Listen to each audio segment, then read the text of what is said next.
Hello everyone, welcome to my mini vlog. म चाहिँ आज चाहिँ आफ्नो रुमबाट चाहिँ ड्युटी जाने ठाउँसम्म चाहिँ एउटा मिनी भ्लग बनाउँछु सोचिरहेको छु है। बाहिर चाहिँ लास्टै गर्मी छ। Let's go. म चाहिँ अब रुमबाट निस्किसकेँ है गाइज। अब चाहिँ म चाहिँ लगभग 10 मिनट जति हिँडेर चाहिँ मेट्रो स्टेसनमा पुग्न पर्छ। त्यहाँबाट पनि मेरो दुईवटा स्टेसन पछि चाहिँ मेरो चाहिँ पिकअप छ। अनि यो घाम सँगसँगै यस्तो हावा चलिरहेछ है। छाता बेला बेलामा फर्किरहेछ, सो इरिटेटिङ। अब चाहिँ म चाहिँ लगभग आधी बाटो चाहिँ आइसकेँ।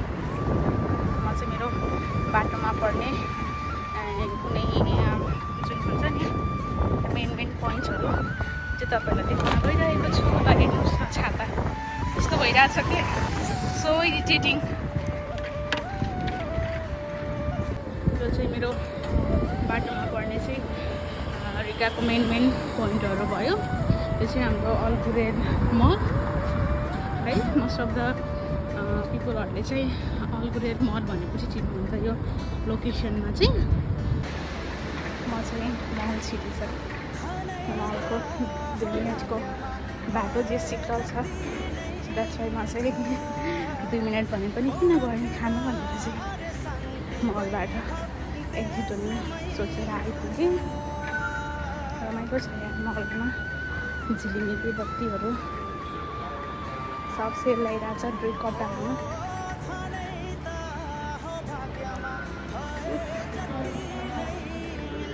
अब चाहिँ एक्जिट आइसक्यो। अब फेरि गर्मी स्टार्ट भयो है त guys.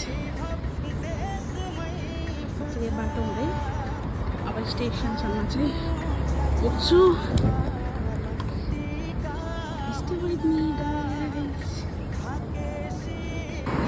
One of the irritating भनेको चाहिँ यो मलाई सिग्नलमा चाहिँ बस्न एकदम यो गर्मीमा चाहिँ एकदम इरिटेट लाग्छ है। त्यो गर्नु फेरि रुल्स नै हो, रुल्स त मान्नै पर्यो।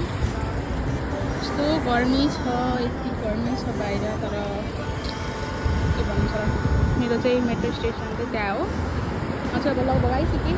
अब मेरो दुईवटा सिग्नल कट्यो भने चाहिँ मेरो मेट्रो स्टेसन चाहिँ आइपुग्छु। फाइनली म चाहिँ मेट्रो स्टेसनभित्र चाहिँ छिरिसकेँ।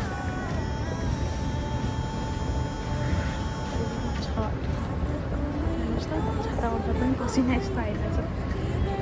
गाह्रो छ, गाह्रो छ।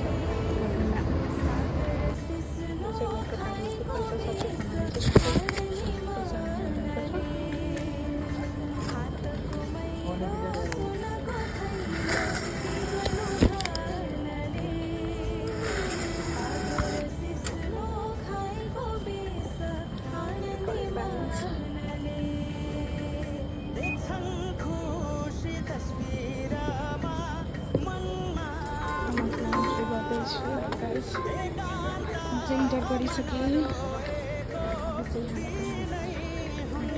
फाइनली मेरो मेट्रो चाहिँ आयो। गर्छु है। त्यसपछिको दुईवटा स्टेसनको चाहिँ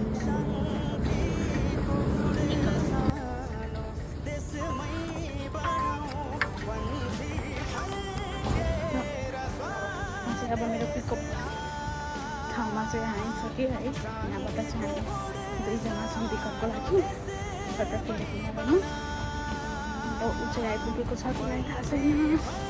हाम्रो पिकअप चाहिँ 11 बजी हो। सो म चाहिँ अब तल एक्जिटमा गएर हेर्छु है ऊ आएको छ कि नै। त्यसपछि ड्राइभरलाई कल गर्नु पऱ्यो। ऊ चाहिँ अझै आइपुगेको रहेनछ। म चाहिँ अब उसलाई कुर्छु एकैछिन। त्यसपछि हामी सँगै जान्छौँ।